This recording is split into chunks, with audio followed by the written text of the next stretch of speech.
예, 여야가 쟁점 법안과 선거구 획정 문제를 매듭짓기 위해서 조금 전부터 추가 협상을 시작했습니다. 기업 활력 제고법 그리고 북한 인권법에는 상당히 접점이 이루어지고 있지만 노동사법 등 나머지 쟁점 법안 그리고 선거구 문제는 여전히 난항을 겪고 있는 것으로 보입니다. 정가 소식 짚어보도록 하겠습니다. 서성교 바른정책연구원 원장 그리고 시사평론가 유용하 시사평론가 모셨습니다. 두 분 어서 오십시오. 네, 안녕하세요. 네. 조금 전에 4시 40분에 이제 3+3 회동을 시작을 했습니다. 네. 그래서 지금 추가 협상을 시작했는데 그동안 여러 차례 이제 만났는데 오늘 약간 여야 원내대표가 이제 모두 발언을 통해서 일부 접점도 있고 여전히 간극의 차이가 있는 것도 좀 설명을 했는데 네. 오늘 협상 전망 어떻게 보시는지요? 예, 사실 진적에 작년 말에 다 통과시켜야 했을 법들입니다. 예.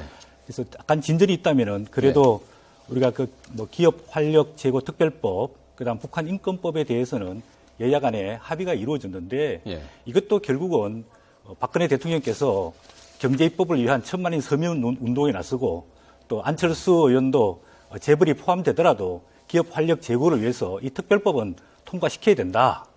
또 최근에 정의회 의장이 이런 여야 입법을 못하고 있는 교착 상태에 이르니까 선진화법을 개정이라도 해야 된다. 이런 움직임이 있으니까 이제 와서 여야가 부랴부랴 일부 이제 합의를 해서 통과를 시키려고 하고 있는데 아직도 나머지 여러 가지 입법에 대해서는 이견이 크기 때문에 아직은 좀 더 논의가 진행되고 시간이 필요할 것으로 보여집니다. 예.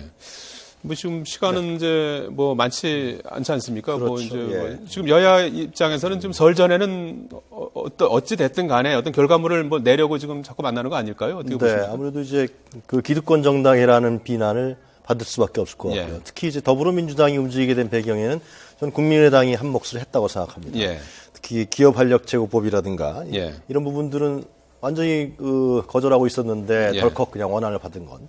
근데 문제는 이제 서비스 발전 기본법하고 테러 방지법인데요. 국정원에 정권을 줄 것이냐, 좀 대책을 세울 것이냐 이런 문제하고 서비스 산업 발전 기본법 같은 경우는 상당히 법 자체가 집중해서 서비스 산업을 발전시키겠다는 보건 의료라든가 이런 공공성의 문제가 있는 거 아니겠습니까? 저는 두 가지 법에 대해서 나름대로 여야가 합의점과 아니면 딜이라든가 이런 부분들이 가능하지 않을까 생각이 들어요. 테러 방지법 같은 경우는 상당히 전형적으로 검토를 할 수밖에 없는 것 같고요. 근데 반면에 이제 노동개혁 관련법은 좀 문제가 좀 있습니다. 원래 노동 5법에서 대통령이 하나는 이제 기간제법은 뺐는데 최근의 분위기가 이제 어제 노동부가 이제 시운 해고 문제라든가 취업 규칙 문제, 노동계가 상당히 반발하고 있지 않습니까? 이런 부분들이 전 작용을 미칠 것이다. 특히 파견법 관련해서 특히 비정규직 문제라든가 사회적 제도적 장치가 제대로 안 돼 있는 부분에 대해서 노동계가 강력하게 반발하고 있기 때문에 이 문제는 야당이 좀 양보하기가 상당히 쉽지 않다. 되는 부분들을 빨리빨리 하고요. 합의를 해서 진전시켜 나가면 좋은데 아마 속내는 제 생각에는 선거구 획정 문제를 일괄 타결하려고 하는 이런 속내가 있어서 더 진전이 안 되는 거 아니냐고 생각도 좀 듭니다. 선거구 획정 문제는 지금 어떻게 돼가고 있는 겁니까? 지금 선거가 81일 정도 남은 것 같은데요, 오늘로? 이게 선거구 획정 문제도 사실은 작년 12월 31일부로 여야 합의로 통과를 시켜야 했을 법입니다. 왜냐하면 지금 이제 선거구가 무효가 됐기 때문에 지금 제대로 된 선거운동을 지금 펼치지 못하고 있습니다. 특히 이제 현역 의원들은 그나마라도 조직 관리라든지 행사 참석이라든지 이렇게 하면서 선거운동을 할 수 있는 반면에 신인들은 전혀 지금 선거운동을 제대로 할 수 없는 상황입니다. 사실은 이거 현역 국회의원들의 미필적 고의에 의한 불법 상황이 방치되고 있는 상황입니다. 그래서 사실은 작년 말에 정의화 국회의장께서 이 비상사태다. 그래서 직권 상정해서 선거구 획정 문제는 결론 짓겠다라고 이야기했는데 그때 여야가 합의하고 있었던 253석 플러스 47석을 선거구 획정위원회에 제안을 했었으면 아마도 통과될 수 있었는데 그때 현 제도인 246석을 기준으로 선거구를 획정하라니까 여야가 반대해서 이루어지지 않았습니다. 그래서 지금이라도 선거구 획정 문제는 획정 문제대로 빨리 결론을 짓고 선거제도 개혁 문제, 비례대표제를 어떻게 해야 되겠다는 문제는 이후에 전체 선거제도 개혁과 관련해서 논의하는 게 바람직하다고 생각합니다. 지금 앞서서 이제 재벌 특혜법이라고 반대했던 더불어민주당이 이제 기업 활력 제고를 위한 특별법에 네. 이제 뭐 이렇게 찬성하는 쪽으로 네.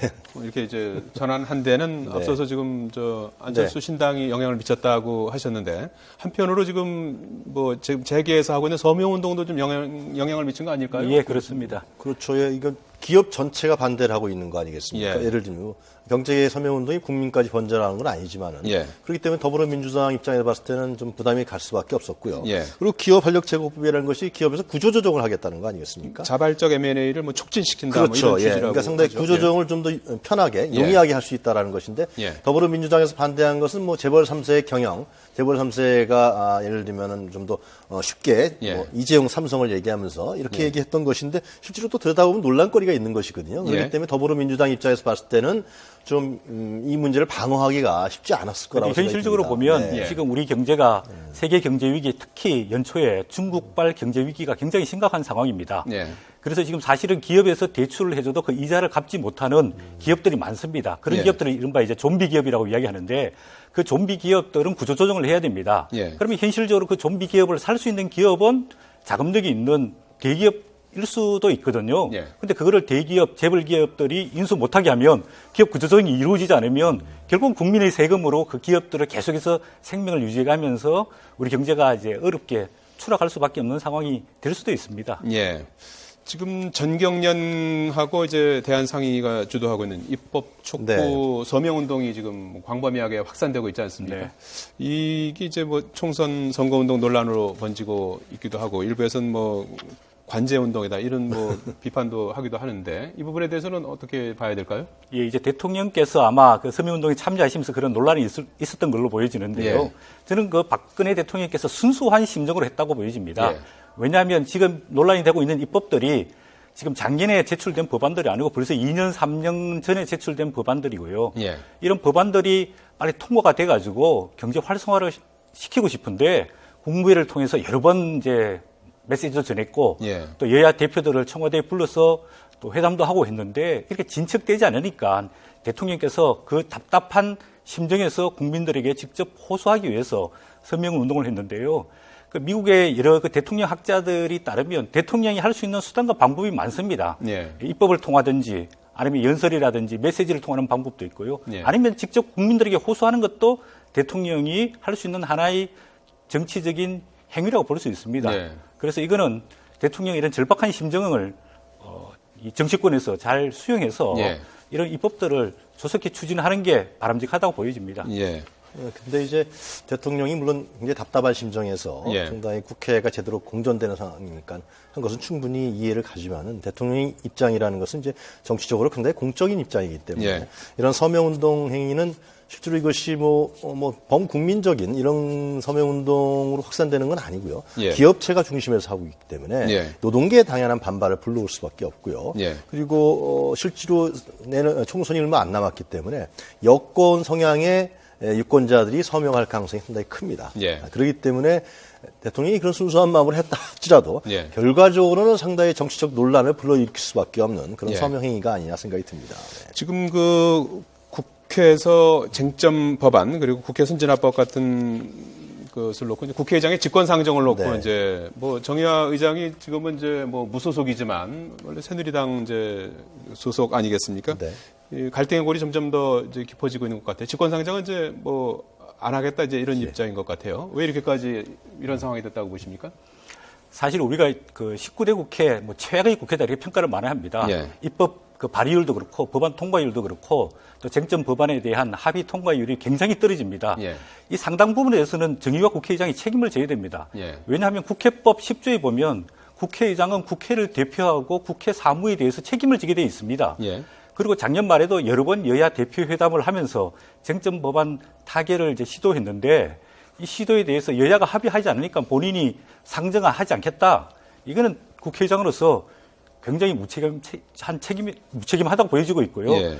그 정의화 국회의장께서도 예전에 2012년 선진화법 그 통과 시에 본인이 반대했지 않습니까? 문제가 예. 있다. 그러면 역으로 생각해 보면 이 선진화법이 문제가 있으면 본인이 주도적으로 나서서 예. 선진화법을 개정해서 우리 물론 이제 국회에서 소수 의견이라든지 또 대화와 타협, 협상 이런 것들을 존중해야 되겠지만 예. 국회가 이게 선진화법이 아니고 국회가 야당이 발목을 잡으면 법안 하나도 통과시키지 못하는 이런 사실은 국회 후진화법이라고 부를 수 있는 이 예. 법안을 정 의장께서 여야 합의를 하지 않고 있다고 해서 그대로 방치하면서 법안 통과를 시키지 못하고 있는 것은 이 국회법이라는 것은 여야 합의라는 것은 이게 조그마한 소원칙이지만은 예. 국민과 국가를 위한 대원칙이라는 게 있습니다. 예. 그래서 국민과 국가를 위해서는 이 국회 선진화법 개정에 정 의장께서 적극 나서셔서 예. 좀 이번에는 29대 국회를 매듭짓는 의미에서 선진화법만은 꼭 개정을 하고 현안되는 쟁점 법안들을 조속히 통과시키는 게 옳은 방향이라고 생각합니다. 예. 국회법을 준수해야 되는 국회의장한테 예. 자꾸만 국회법에 입각해서 법률 처리를 하지 말라라고 종용하는 것은 상당히 너무나 부당한 처사가 아니겠습니까? 저는 그렇게 생각이 듭니다. 예. 국회 선진화법이라는 직권상정이라는 것은 분명히 현재 법률상으로는 천재지변이라든가 여야 대표가 합의했을 경우에 국회의장이 할 수 있는데 그렇게 안 하고 계속 쟁점법안이 이견으로 남아있는 상황에서 국회의장 보고 하라. 예. 이것은 국회법을 스스로 어기라고 국회의장한테. 근데 최근에 상당히 이제 국회 그것은 운영위원회에서 이제 새누리당이 이제 국회 운영법을 개정을 하자. 예. 그래서 선진화법을 발의할 테니까 국회의장께서 직권 상정해서 통과를 시켜달라. 이렇게 이야기를 물론 그게 편법이다, 꼼수다, 뭐 이런 예. 비판은 있긴 있는데 얼마나 새누리당 입장에서 법안을 통과시키기 위해 가지고 심정이 개정할 수 있는 들었으면 방법을 좀 그런 찾아냈다는 거 그러니까 아닙니까? 뭐냐면 예. 근데 국회 선진화법은요. 예. 물론 장점도 많고 상당히 예. 중요한 점도 많지만은 여야가 다 개정해야 된다고 생각을 하고 있어요. 실제로요. 예. 여야가 다 문제가 있다고 생각하고 있거든요. 예. 그럼 여야가 모여서 테이블에 모여서 어떤 점이 문제가 되는지 예. 그럼 직권 상정해서 60%로 넘긴다든가 예. 뭐 여러 가지 부분을 합의할 수 있는 것인데 여당이 편법을 써서 지금 말씀하신 대로 부결시켜 놓고 그걸 갖고서 30명 이상으로 해서 본회의에 올려놓고서 뭐 부의해라라고 국회의장한테 압력을 가하는 것은 예. 국회의장으로 봤을 때는 상당히 받아들이기가 쉽지 않은 것이죠. 예. 그렇게 하려 그러면 여당이 온전한 방법으로 해서 그리고 지금 그 국회 선진화법을 개정해야 되는 이유가 무엇이냐라는 점에 대해서도 상당히 의혹의 눈길을 가져볼 수 없거든요. 예. 쟁점 빼고 과반 문제는 서로 간에 지금 빨리 협의해서 진행시켜 나가야지만은 지금 직권상정이라든가 국회법 개정이 그렇게 중요한 것이냐. 이런 부분에 대해서는 상당히 제가 봤을 때 무슨 다른 정치적 의도가 있는 것이 아니냐. 예. 제가 뭐 이렇게 할 다른 수밖에 정치적 없는 의도라기보다는 거죠. 우리가 예. 민주주의의 대원칙은 네. 우리가 과반수 다수결 원칙이 맞지 않습니까? 예. 지난번에 이제 2011년 때 국회에서 폭력 사태가 일어나다 보니까 예, 동물국회라는 소리가 그렇죠. 있었죠. 폭력을 방지하고 또 여야 간의 합의와 협상과 대화를 촉진시키기 위해서 그 5분의 3, 60%를 이제 의사결정 기준으로 만들었는데 그것 때문에 여러 가지 우리 쟁점 법안들 야당이 반대하면 법안이 통과되지 못하고 있는 이런 상황은 사실은 식물국회다. 이런 식물국회다 비판이 이런 나오죠. 비판을 받고 있기 때문에 이런 큰 대원칙에 따라서 약간 소원칙은 조금 희생하는 것도 그러니까 필요하다고 그 보여집니다. 문제 의식을 갖고 예. 있다 그러면 정상적인 방법으로 국회법은 여태까지도 여야가 합의해서 그것은 통과시켜야지. 뭐 여야가 날치기 통과시킨 사례는 없고 또 예. 그렇게 하면 안 되겠죠. 국회법이니까. 예. 그 정상적인 방법으로 합의에 의해서 해야 되는 것이지 편법으로 부결시켜놓고 국회의장한테 부의해라. 이런 것은 상당히 정당한 합리적인 방법이 아닌 것이죠. 예, 예. 자, 이번에는 뭐 좀 각 당 상황을 좀 살펴보도록 하겠습니다. 이 새누리당 김무성 대표가 뭐 야당 인재 영입에 맞서서 이제 뭐 유망 인사를 네. 뭐 전면에 지금 뭐 내세우고 있습니다. 조경태 의원이 이제 야당에서 이제 뭐 여당으로 입당을 했고 안대희 전 대법관을 이제 뭐 최고위원회 임명을 했고 문대성 의원은 이제 인천에 뭐 불출마하겠다고 했다가 다시 이제 출마하기로 이렇게 또 했는데 뭐 일부에서는 뭐 이게 뭐 전략 공천 아니냐 뭐 이런 얘기도 이제 나오고 그러는데 김무성 대표 이런 전략은 어떻게 평가할 수 있을까요? 네, 김무성 대표가 이제 재작년부터 이제 오픈 프라이머리를 해서 예. 국민들이 지지하는 후보를 선출해서 선거에서 이기겠다 예. 이런 대원칙을 제시를 했습니다. 물론 그 제도가 도입되지는 않았지만 그 취지가 살려져서 이제 상향식 이제 공천 제도가 도입됐습니다. 그러면 김무성 대표께서는 그 원칙을 준수를 이제 해 나가시고 예. 나머지 세부 규정이라든지 인재 영입 부분이라든지 선거의 공약 부분이라든지 전략 부분이라든지 이런 부분들은 이제 지금 이제 구성되어 있는 총선 기획단이나 예. 아니면 선거대책위원회가 꾸려지면 그 위원회를 통해서 이렇게 실행을 하는 게 바람직하지 김무성 대표가 직접 나서서 야당에 있는 조경태 의원을 조경태 의원이 이제 부산에서 3선을 했던 의원이고, 예. 과거 이제 노무현 그 대통령 그쪽 그 정책보좌관도 했고, 또 아직 나이도 젊고 그런데 예. 야당 생활을 하다가 여당에 이렇게 입당하는 경우는 상당히 최근 전에 없었습니다. 예. 그래서 본인이 이제 그 더불어민주당에서 공천 받기가 힘들고 계속해서 자기가 존중을 받지 못하다 보니까 결국 이제 여당으로 이렇게 이제 당적을 옮기게 됐는데 예. 이것도 국민들이 보기에 상당히 원칙을 훼손하는 일입니다. 예. 아까 말씀하신 대로 또 문대성 의원 지난번 2012년 때 논문 표절 문제로 인해서 예. 본인이 탈당을 하고 또 한참 있다가 또 다시 재입당을 하고 예. 다시 불출마를 선언하고 불출마를 선언한 지 한 달 만에 예. 지역구까지 옮겨서 이렇게 출마하도록 만드는 것은 김무성 대표가 지향하고 있는 원칙에 부합하지 않는다 이렇게 보여집니다. 예. 예선하고 달리 총선은 새로운 인물, 참신한 인물들을 정당에서 공천해야 예. 특히 수도권 같은 경우는 그래야지만 표가 나름대로 당으로 올 수 있거든요. 그런데 예. 여론조사 공천은 사실상 발목을 잡고 있는 것이죠. 예. 그러니까 새로운 인물, 참신한 인물들이 그 지역에 가서 여론조사로 그런 여론자 경선을 하라 그러면 누가 하겠습니까? 예. 그 지역에 조직적 기반도 없는 것이고 대단한 대중적 스타가 아닌 경우에 예. 그렇기 때문에 살짝 발목을 잡고 있는 격인데 그래서 이러한 이제 뭐 안대희 후보를 예를 들면 최고위원회에 앉히고 이런 편법을 쓰는 것인데 저는 지금이라도 늦더라도 예. 여당이 지금 우선 공천제라는 게 당원 당규에 있습니다. 그게 이제 일종의 이제 전략 공천 그렇죠. 예. 말씀하시는 그런 우선 부분, 공천제. 예, 그런 예. 부분들을 활용해내지 않으면은 아마 공천 경쟁에서 특히 지금 야권에서는 국민의당과 더불어민주당이 영입 경쟁을 하고 있지 않습니까? 새로운 인물을 영입 경쟁하고 있는데 이런 판에 여당이 그냥 이런 식 여론조사 공천에 발목이 잡혀서 새로운 인물들을 공천 후보로 수도권에 특히 내세우지 않는다 그러면 상당히 총선에 영향을 줄 수밖에 없다. 예. 이런 부분들은 좀 재고를 하는 것이 낫지 않겠느냐라는 생각이 좀 저는 개인적으로 들어요. 말씀하신 김에 지금 야당의 영입 뭐 새로운 인물들을 이제 영입하고 있다고 말씀하셨는데 거기에 대한 평가는 어떻게 좀 할 수 있을까요? 예. 그 이제 더불어민주당은 그 한 12분 정도 이렇게 영입하면서 예. 상당한 이제 효과를 많이 거뒀다고 생각하고 있습니다. 예. 그 참신하고 예. 또 전문성 있고 또 기성 정책 크게 물들지 않으면서 정치를 통해서 그 분야를 바꿔보려고 하는 그런 인물들이 영입됐기 때문에 예. 사실은 그 여러 의원들이 탈당했음에도 불구하고 쉽게 말해서 이제 소잃고 외양간 고치기에 성공하고 있다 이렇게 보여지고 있습니다. 특히 이제 김종인 그 선대위원장을 영입하면서 김종인 그 위원장이 갖고 있는 어떤 경륜 또 뭐 지혜 그다음에 경제민주화라는 브랜드를 지금 더불어민주당이 잘 활용을 하고 있다고 보여지는데요. 이제 결국은 이번 선대위 구성도 보면 결국 이제 외부 영입 인사 절반, 내부 영입 인사, 내부 국회의원들이 이제 절반을 구성을 했습니다. 결국은 이제 김종인 위원장이 화합과 통합이 중요하다. 이제 이런 메시지를 던졌는데 예. 그 정도로 앞으로 이 선대위, 그다음 공천 과정, 또 공약 그 발표 과정에서 이게 물리적 결합이 아닌 화학적 결합으로까지 이끌어낼 수 있을 것인가? 예.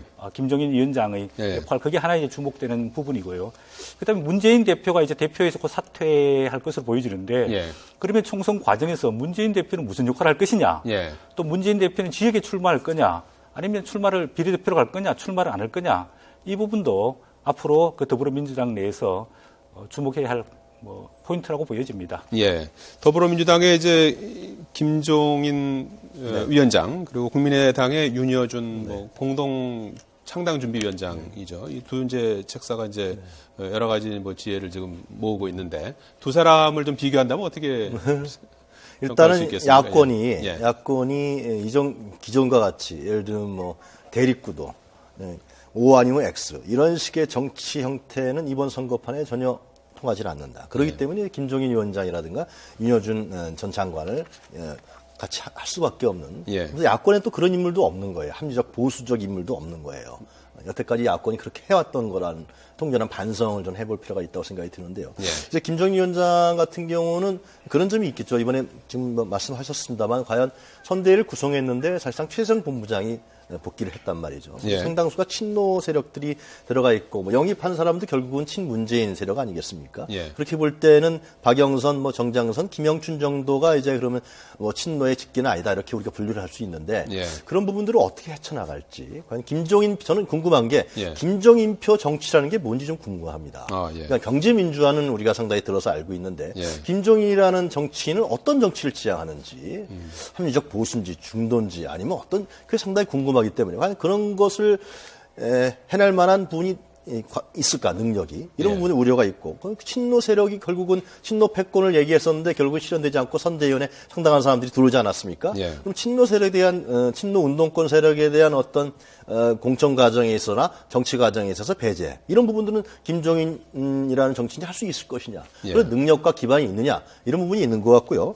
예. 윤여준 전 장관 같은 경우는 이런 부분이 있는 것 같아요. 예. 그러니까 안철수라는 인물과 상당히 오래 한 사람 아닙니까? 예. 멘토였고 그리고 제3지대 정당을 상당히 주장했던 사람인데 예. 그래서 안철수의 최측근이라고 있다고 저는 생각합니다. 예. 한때 뭐 이제- 결별도 좀 했었죠. 네, 결별했지만 예. 하여튼간에 상당한 공감대를 갖고 있는 사람이기 예. 때문에 이번에 들어왔는데 들어와서 보니까 이 탈당파 의원들하고 현역 의원들과 안철수라는 어떤 근위 세력과 상당히 충돌이 있단 말이죠. 예. 그걸 또 어떻게 해결해 나갈 건가 적절하게 해결점들이 지금 보이지 않고 있는 상황이고 상당히 하여튼 힘의 균형은 갖고 있지만 안철수라는 인물이 이런 부분들을 정치적 리더십을 발휘하면서 끌고 나가고 있는 상황은 아니란 말이죠. 예. 그런데 윤여준이라는 사람이 너무나 전면에 부각한다면은 상당히 현역이라든가 예를 들면 뭐 탈당파 의원들한테 부담이 될 수 있지 않겠느냐. 그래서 제가 봤을 때는 좀 뒤에서 도와준 역할. 창준이도 그래서 자꾸만 발을 놓는 그런 너무나 안철수 또 사당화가 되면 안 되니까 정치를 오래 하신 장관이니까 예. 그런 점들이 아마 윤여준 장관의 어떤 행보에 직접적인 영향을 미치고 있지 않느냐 그런 생각이 듭니다. 이 두 분들도 모두 이제 과거 뭐 전두환, 뭐 노태우, 또 뭐 YS, 또 DJ 정권에서 각각 많은 역할들을 이제 하셨기 때문에 네. 이분들이 야당을 재편하면서 우리 사회의 건전한 야당을 어떻게 재구성할 것인가. 예. 그래서 그 여당과 경쟁하면서 좋은 아이디어와 좋은 정책과 좋은 인물을 통해서 상호 보완적으로 그러니까 이제 여당과 야당은 우리 수레바퀴의 양축이라고 보여지는데 예. 여당은 그래도 이제 뭐 대통령을 중심으로 해서 문화의 국정을 잘 이끌고 나가고 있고 야당은 이 두 분이 나서서 어떻게 재편하는데 촉매제 역할을 잘할 것인가. 이것도 이번 총선 다음 대선 가는 길에 중요한 관건이라고 보여집니다. 예. 뭐 정당이라는 곳이 뭐 하루도 바람잘 날이 이제 없는 곳이기도 합니다만은 얼마 전에 국민의당 김관영 의원이 영입 검토 대상인 뭐 이모 씨와 주고받은 문자 메시지가 노출돼서 논란이 일었었는데 한상진 공동위원장하고 안철수 의원 쪽을 좀 통제할 필요가 있다 이런 취지의 문자 메시지였어요. 뭐 내부에 뭐 일정한 뭐 좋은 의미의 뭐 긴장이라고 할까요? 뭐 나쁜 의미의 알력이라고 할까요? 어떤 측면으로 봐야 될까요? 뭐 내부에 상당히 알력이 있는 건 사실 아니겠습니까? 예를 들면은 현역 의원에 대한 공천 문제, 특히 광주를 중심으로 한 호남 민심 같은 경우는 현역 의원들의 교체율에 대한 여론이 상당히 높기 때문에 특히 안철수의 새 정치는 무엇이냐? 그 정치를 좀 드러내라. 이런 여론도 상당히 있기 때문에 안철수 의원 입장에서 봤을 때는 현역 의원도 공천 과정에서 공정성을 기본적인 공정성을 보장할 수밖에 없다. 이런 현역 탈당 의원들 같은 경우는 내가 탈당해서 갔는데 나는 도대체 뭐야? 이런 어떤 그런 내부의 정치 권력적 다툼이 있을 수밖에 없다고 생각이 드는데요. 전 개인적으로 이런 생각을 합니다. 그러니까 국민의당이 제대로 전진해 나가려면 결국 안철수란 브랜드라고 저는 생각합니다. 안철수란 브랜드를 키워내지 못한다면 어떤 브랜드를 할 것이냐. 예를 들면 김한길 브랜드로 분명히 성공할 것이야. 이렇지 않거든요. 그런 점에 대한 접점들을 어떻게 스스로 만들어 나가느냐. 만들어 나가지 못한다 그러면은 진짜 제3정당, 제3지대 정당이라는 것은 성공하기 어렵다. 그런 생각이 듭니다. 알겠습니다. 예, 저도 동감하는데요. 결국은 지금 안철수 의원은 이제 내우 외환의 그 상황에 처했다고 보여집니다. 이제 창당 과정 속에서 가장 중요한 것은 이제 본인의 정체성인데 정체성이 결국 이제 새 정치입니다. 그럼 새 정치란 무엇이냐? 새 정치의 내용이 뭐냐? 새 정치를 어떤 사람들과 함께 하겠느냐? 이런 부분들을 가시적으로 구체화시켜야지 지지자들로부터 계속 지지를 받는데 그 구체적인 컨텐츠 제공이 없으니까 호남에서 또 전국적으로 그 안철수 신당에 대한 지지도가 떨어지고 있고 또 안철수 개인에 대한 대선 후보 지지도도 떨어지고 있는 것으로 보여집니다. 결국은 또 현실적으로는 지금 안철수 그 국민의당이 15명의 이제 현역 국회의원을 데리고 있는데 네. 원내 교섭 단체를 구성하려면 이제 20명의 국회의원이 있어야 됩니다. 그것도 굉장히 중요한 앞으로 포인트 현실적으로는 아닐까요? 굉장히 중요한 포인트입니다. 왜냐하면 네. 정당을 꾸려서 선거를 치르려면 이 교섭 단체를 구성하게 되면 유리한 점이 굉장히 많습니다. 예. 그 유리한 장점들을 어떻게 살려낼 수 있을지 지금 교섭 단체를 구성하는 것도 이제 큰 이제 문제라고 일단은 보여지고 있습니다. 예, 알겠습니다. 교섭단체까지는 뭐 제 언제쯤 생각에는 가능할까요? 그거는 안철수 의원 쪽에서 예. 너무나 그 천정배, 박주선 예. 이런 사람들하고 당을 합쳐서 교섭단체를 구성하려고 하는 의도보다 예. 그 보도는 잠깐 난 것 같습니다. 별도로 만들면 되는 거거든요. 예. 합당하기 전에. 예. 그러면 한 19명 정도가 될 거예요. 최재선 의원까지 예. 들어오면. 한 명 정도만 되면 원내 교섭단체로 활동할 수 있거든요. 그래요? 예. 창당 전에 그런 활동을 서로 간에 합의해 나가는 것이 이제 관건인데 예. 만약에 그런 부분들을 만약에 안철수 의원이 합의내지 못한다 그러면은 상당히 재상정당분에 상당히 그 브레이크가 부분도 이제 아닐 딜레마가 수밖에 있는 게 예. 기존에 있는 더불어민주당 의원들 또는 탈당한 의원들을 영입을 하게 되면 예. 결국 또 안철수 의원의 새정치라는 선명성, 그렇죠. 정체성이 또 훼손되기 때문에 그 부분도 또 이 알겠습니다. 양자 균형을 어떻게 지금 잡을 천정배, 것인가 박주선 의원은 네. 19명이거든요. 한 명만 하기 때문에. 그런데 그것은 뭐 교섭단체가 그냥 중요할 수도 있고. 예, 사실상 알겠습니다. 안 중요할 수도 있고. 그렇군요. 저는 그렇게 예. 생각해요. 예, 서성교 바른정책연구원 원장 유용화 시사평론가였습니다. 두 분 말씀 고맙습니다. 감사합니다.